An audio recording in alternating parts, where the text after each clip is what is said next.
কাৰণ যোৱাকালি আমি আসাম এডুকেশ্যন কাউন্সিলৰ পৰা আমাৰ এছএছ ফাৰ্ষ্ট ইয়াৰৰ এক্সাম কণ্ডাক্ট কৰাৰ কাৰণে আৰু ৰেজিষ্ট্ৰেশ্যন কৰাৰ কাৰণে আমি পাৰ্মিশ্যনটো লাভ কৰিছোঁ।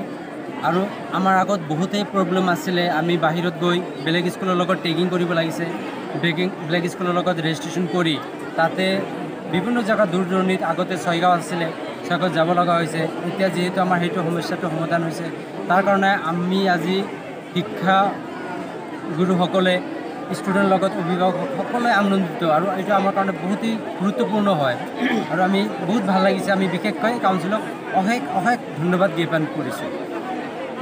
মই অসম হাই ছেকেণ্ডাৰী এডুকেশ্যন কাউন্সিলৰ পৰা যিহেতু আমাক পাৰ্মিশ্যন দিছে, সেইবাবে মই সিহঁতক ধন্যবাদ জ্ঞাপন কৰিছোঁ। আনকি আমি ফাৰ্ষ্ট ইয়াৰ বৰ্ষৰ ষ্টুডেণ্টসকলে পৰীক্ষাটো যিহেতু দূৰত যায় দিব লগা হৈছিল, তেতিয়াহ'লে সকলো বহুতৰে প্ৰব্লেম হৈছিল। আনকি আমাৰ MD ছাৰৰো একমাহমান বহুত অসুবিধা হৈছিল। তাৰ কাৰণে যিহেতু এই পাৰ্মিশ্যনটো আমি পাইছোঁ, তো আমি কাউন্সিলক ধন্যবাদ জ্ঞাপন কৰিছোঁ। লগতে আমি বহুত বহুত বহুত হেপী অনুভৱ কৰিছোঁ আৰু আমাৰ চান একাডেমি সকলোৱে বহুত আনন্দিত আৰু গৌৰৱ অনুভৱ কৰিছে।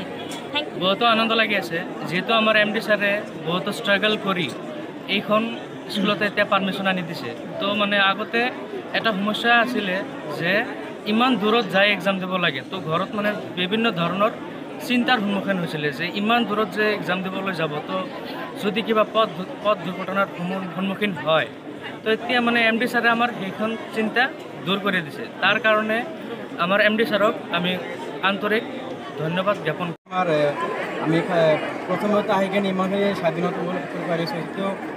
কিয়নো বেলেগ ঠাইতো পৰীক্ষা দিলে আমাৰ বহুত অসুবিধা হয় আৰু মানে নিজৰ আণ্ডাৰত পৰীক্ষা দিলে মানে অলপ কনফিডেন্সটো বাঢ়ি যায়। কিয়নো বেলেগতে পৰীক্ষা দিলে মানে ভিতৰত অলপ মনোভাৱ দুৰ্বল থাকে, কাৰণ বেলেগৰ ঠাইত কোনে কিবা ক'ব বা বিতৰণি নাই। কিন্তু আমাৰ আণ্ডাৰত পৰীক্ষা হ'ব, তেতিয়া আমি বহুত কনফিডেন্স সহকাৰে মানে বহুত মনোযোগ সহকাৰে লিখিব পাৰিম।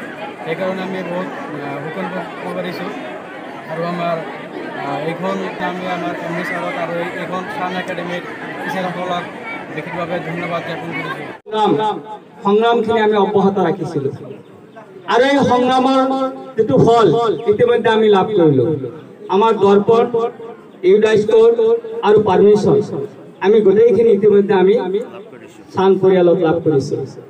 আমি যি কষ্ট আৰু ত্যাগ স্বীকাৰ কৰিব লাগিছিল, পৰীক্ষাৰ কাৰণে আমি বেলেগ অনুষ্ঠানলৈ যাব লাগিছিল, ৰেজিষ্ট্ৰেশ্যনৰ কাৰণে বেলেগ অনুষ্ঠানৰ নাম আমাৰ নামৰ লগত সংলগ্ন কৰিব লাগিছিল।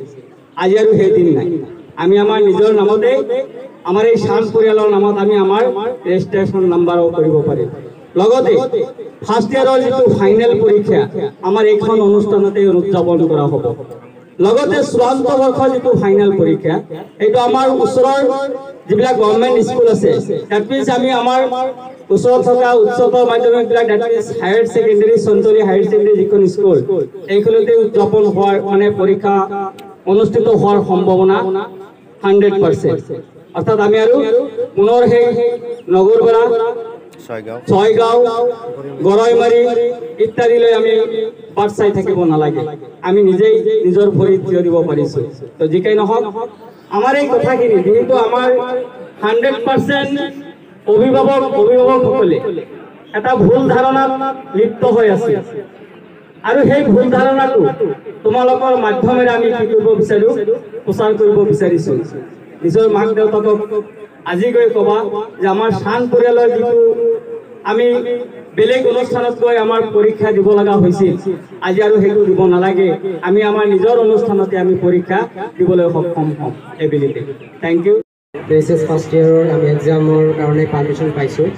যিহেতু এতিয়া তোমালোকে ইয়াতেই আমাৰ নামতে ৰেজিষ্ট্ৰেশ্যন হ'ব, ফাৰ্ষ্ট ইয়াৰ এক্সাম ইয়াতেই হ'ব আৰু ছেকেণ্ড ইয়াৰ এক্সামটো আমাৰ নিয়াৰেষ্ট যিটো হাই স্কুল থাকিব গভৰ্ণমেণ্ট, আমি ছেকেণ্ড ইয়াৰ পাৰ্মিশ্যন লোৱাৰ পিছত তাতেই চেণ্টাৰত এক্সাম হ'ব তোমালোকে। হয়তো কিছুমানৰ ভুল ধাৰণা বহুত আছিলে আৰু কথাটো সত্যও হয়, আমি ছায়েন্সৰ কাৰণে, কমাৰ্চৰ কাৰণে বহুত দূৰ দূৰণিলৈকে যাব লগা হৈছিলে। যিহেতু এতিয়া আমি সেইখিনি আমাৰ যিখিনি প্ৰব্লেম আছিলে সেইখিনি সমাধান কৰি আঁতৰাই সমাধান কৰিছোঁ। এতিয়া আৰু তোমালোকৰ সেইটো সমস্যা নাই।